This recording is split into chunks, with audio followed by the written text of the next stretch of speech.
இது நம்ம ஃபேமிலி.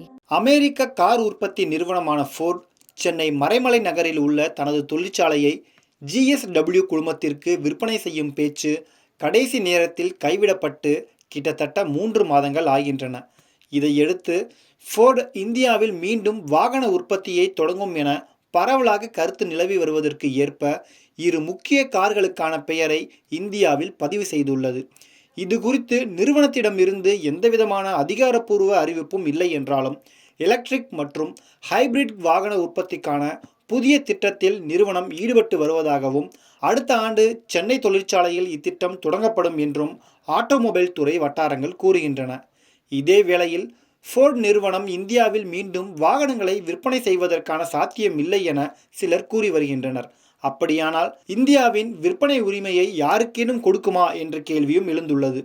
எது எப்படி இருந்தாலும் சென்னையில் உள்ள அதன் ஃபோர்ட் பிஸ்னஸ் சொல்யூஷன் நிறுவனம், அதாவது தொழில்நுட்ப பிரிவு வளர்ந்து வருகிறது. சுமார் 15,000க்கும் மேற்பட்ட திறன்மிக்க ஊழியர்கள் இந்த நிறுவனத்தில் பணியாற்றி வருகின்றனர். ஃபோர்ட் வாகன உற்பத்தி நிறுத்தப்பட்டு நீண்ட காலமான போதிலும் இந்தியா ஃபோர்ட் நிறுவனத்திற்கான மிகப்பெரிய தொழில்நுட்ப மையமாக தொடர்ந்து திகழ்கிறது. மேலும் இந்நிறுவனத்தின் உலகளாவிய டெக் சேவைகளில் சென்னை அலுவலகத்தின் பங்கு மிகவும் பெரியது. வின்ஃபாஸ்ட் என்ற வியட்நாம் நிறுவனம் சமீபத்தில் தமிழ்நாட்டின் தூத்துக்குடியில் மின்சார வாகனங்களை உற்பத்தி செய்ய திட்டமிட்டு தொழிற்சாலை கட்டுமான பணியை துவங்கியுள்ளது. இந்நிறுவனமும் ஜிஎஸ்டபிள்யூ குழுமத்தைப் போலவே ஃபோர்டு ஆலையை வாங்க ஆர்வம் காட்டியிருந்தது குறிப்பிடத்தக்கது. நெருப்பின்றி புகையாது என்பதற்கு ஏற்றாற்போல் ஃபோர்டு எலக்ட்ரிக் கார் ட்ரெண்டுக்காக மேக் இ காரும் எஸ்யூவி ட்ரெண்டுக்காக என்ட்ரேவர் காரும் அறிமுகம் செய்ய திட்டமிடப்பட்டுள்ளது.